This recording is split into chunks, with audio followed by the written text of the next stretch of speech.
जबलपुर से, जहां पर मुरकी गांव में प्रशासन की ओर से कार्रवाई की गई है। एक आश्रम में बाबा को पाबंद कराया गया है। लोगों को बुलाकर कैंसर के इलाज का वो दावा किया करता था। सीआरपीएफ का जवान भी रह चुका है बाबा, ये सूचना निकलकर सामने आ रही है। मौके पर पुलिस पहुंच चुकी है।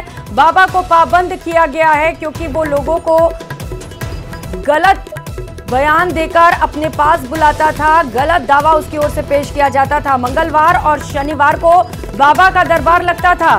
कैंसर जैसी बीमारियों के इलाज का बाबा की ओर से दावा किया जाता था। गुलाब की पत्ती और लौंग से इलाज किया जाता था। सहयोगी दीपक हमारे साथ जुड़ चुके हैं। दीपक, बाबा पाखंडी था ये तो तय है, कैंसर का इलाज कैसे किया जा सकता है इन सब चीजों से? अब किस तरीके से बाबा को ढूंढने की कोशिश की जा रही है?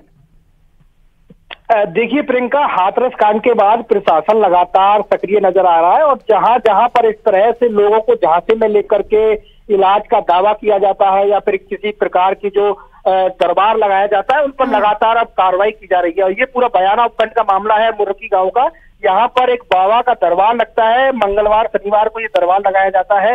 हाँ, कैंसर जैसी दुर्लभ बीमारी को ठीक करने का दावा बाबा की ओर से किया जाता है।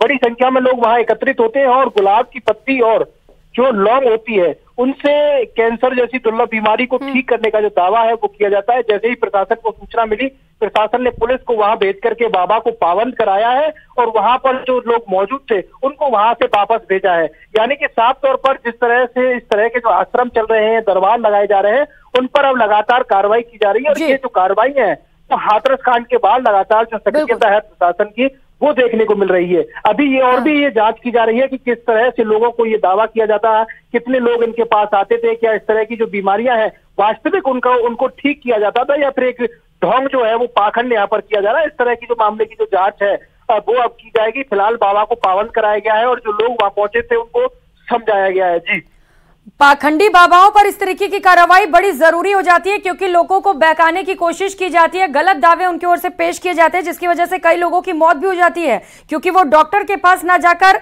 इन बाबाओं के पास जाते हैं। ये बताइए दीपक, क्या और भी ठिकाने हैं बाबा के भरतपुर के अलावा? देखिए, भरतपुर की बात की जाए तो ऐसे कई आश्रम जो है उनकी अब पुलिस और प्रशासन दोनों ही छानबीन कर रहे हैं और पता लगाया जा रहा है कि कहां कहां पर इस तरह के जो दरबार है वो लगाए जाते हैं। लोगों को झांसे में लाया जाता है और उनका बीमारियों के नाम पर जो इलाज है वो किया जाता है और किस तरह से वो करते हैं। इन तमाम बातों को लेकर के जो प्रशासन है वो सक्रिय नजर आ रहा है। जगह जगह जानकारी जुटाई जा रही है और जो इंटेलिजेंस है, खुफिया जो तंत्र है वो भी सक्रिय नजर आ रहा है क्योंकि अब लगातार इस तरह की जो कार्रवाइयां हैं वो देखने को मिल रही है कि लोग जब पहुंचते हैं तो वहां पर लोगों को एक अजीब प्रकार से जो है उनका ब्रेन वॉश किया जाता है और उनको दावा किया जाता है कि आपकी जो बीमारी है वो ठीक हो जाएगी। लोगों को झांसे में लिया जाता है और उसके बाद होता यह है कि लोग चिकित्सक को दिखाने की बजाय उनके झांसे में आ जाते हैं और ऐसे में कई बार मौत भी हो जाती है लोगों की। ये भी जो तस्वीर है वो देखने को मिली है। झाड़ फूक से लोगों का इलाज करने का जो दावा है वो बाबा करते हैं और उसके बाद जब ठीक नहीं होते हैं तो फिर उनकी मौत हो जाती है। और ऐसे में लगातार प्रशासन अपील करता है, चिकित्सक भी अपील करते हैं कि किसी भी बीमारी का जो इस तरह से इलाज है दीपक, किसी भी बीमारी का इलाज डॉक्टर के पास है, ढोंगी बाबाओं के पास नहीं है। ये बात लोगों को खुद भी समझनी होगी। जरूरी है कि लोग भी जागरूक हो।